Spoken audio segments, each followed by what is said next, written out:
he has showered upon our church, on our diocese, and to rethink of the past and of present, and to think and reflect to build the better future of the church. یہ ہے جبلی بنانے کا time. اس لیے کلیسیا کو دعا کرنے کے ساتھ ساتھ شکر گزاری کرنے کے ساتھ ساتھ کلیسیائی کاموں میں آگے بڑھنے کے لیے ساتھ چلنے کے ہمارے ساتھ چلنے کے لیے بھی غور و فکر کرنے کی ضرورت ہے. آخر میں فضیلت مآب arch bishop doctor Joseph Arshad کے دستے مبارک سے ڈائسیزن بورڈ آف ایجوکیشن کے زیر اہتمام اسکولوں میں اعلیٰ کارکردگی اور بہترین خدمات سر انجام دینے والے اساتذہ کو خراج تحسین پیش کرتے ہوئے اعزازی شیلڈ سے نوازا گیا. کراچی میں کیتھولک کمیونٹی کی متعدد تنظیموں اور پیرشز گروپ نے سیلاب متاثرین کے لیے مدد کی تحریک کا آغاز کر دیا. صوبہ سندھ میں شدید بارشوں سے متاثر ہونے والے لوگ خوفناک صورتحال سے دوچار ہیں. لوگ کھلی فضا میں رہتے ہیں اور مدد کے منتظر ہیں. سسٹر الزبتھ نعمت ایف سی نے کراچی کے سینٹ جوزف کانوینٹ اسکول کے وفد کی قیادت کی تاکہ سیلاب سے متاثرہ خاندانوں کی مدد کی جا سکے اور گزشتہ 2 ماہ سے یہ متاثرہ لوگ مدد کے مستحق ہیں. ٹھٹھا کے گاؤں سجاول کے 200 خاندانوں اور بدین کے گاؤں کے 50 خاندانوں کو مدد فراہم کی گئی ہے. نیز سسٹر الزبتھ کے زیر نگرانی ایک میڈیکل کیمپ کا بھی انعقاد کیا گیا ہے اور یہاں پر خواتین اور بچوں کو ادویات فراہم کی گئی ہیں. اسی طرح کاریتاس کراچی نے کراچی کے ضلع ملیر میں 100 خاندانوں کی مدد کی ہے. کاریتاس کراچی کے ایگزیکٹو سیکرٹری منشا نور نے کہا ہے کہ ہم کھانے کے پارسل اور شیلٹر کٹس کے ساتھ زیادہ سے زیادہ لوگوں تک پہنچنے کی کوشش کر رہے ہیں. کیتھولک ویمنز گلڈ کی صدر سمانتھا نے کہا ہے کہ سندھ کے اندرونی علاقوں میں حالات ہماری سوچ سے بھی بدتر ہیں. اس مشکل وقت میں فراغ دلی اور ضرورت مندوں کے ساتھ اظہار یکجہتی کے لیے 75 ہندو اور مسلم خاندانوں کی مدد کی جا رہی ہے. کیپچن فادر شہزاد کھوکر نے بھی سندھ کے علاقے ٹنڈو آدم میں 100 خاندانوں میں کھانا تقسیم کیا اور حیدرآباد کے Saint Mary's convent high school نے بھی مستحقین کی مدد کی ہے اور ضرورت مند خاندانوں میں 50,000 پاکستانی روپے تقسیم کیے. ملکہ الزبتھ دوم کی وفات کے بعد پرنس چارلز کو سرکاری طور پر برطانیہ کا بادشاہ قرار دے دیا گیا. ملکہ الزبتھ دوم کے انتقال کے بعد برطانیہ کی حکمرانی فوری طور پر از خود بغیر کسی تقریب کے ان کے جانشین اور سابق پرنس چارلز کو منتقل ہو گئی. تاہم اب انہیں باقاعدہ طور پر بادشاہ قرار دے دیا گیا ہے. چارلز سوم نے برطانیہ کے بادشاہ کا حلف اٹھا لیا. کنگ چارلز نے حلف نامے پر دستخط بھی کیے اور انہوں نے باقاعدہ طور پر بادشاہ کی ذمہ داریاں بھی سنبھال لیں. والدہ کی وفات کے بعد سرکاری طور پر ان کے صاحبزادے چارلز کی بادشاہت کے اعلان کی تقریب لندن کے سینٹ جیمز پیلس میں ایک روایتی کمیٹی کے سامنے منعقد ہوئی جس میں سرکاری طور پر ان کی بادشاہت کا اعلان کیا گیا. ولمز دا کانکر وہاں تاج پہننے والے پہلے بادشاہ تھے جبکہ چارلز ایسا کرنے والے 40ویں بادشاہ ہیں. یہ ایک انگلیکن مذہبی تقریب ہے جسے آرچ بشپ آف کینٹربری سر انجام دیتے ہیں جو سینٹ ایڈورڈ کا تاج بادشاہ کے سر پر رکھتے ہیں.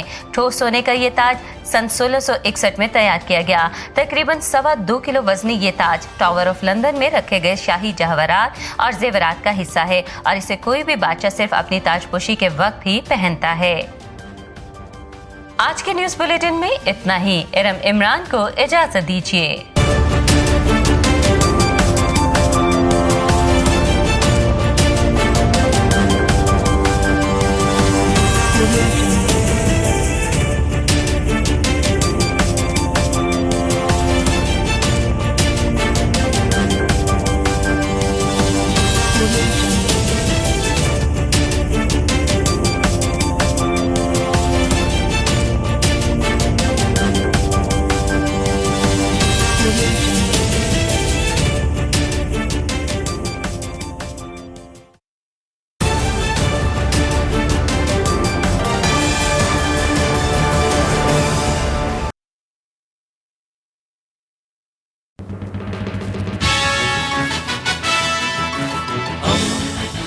دوستی کا پیمبر ریڈیو ویریتاس ایشیا.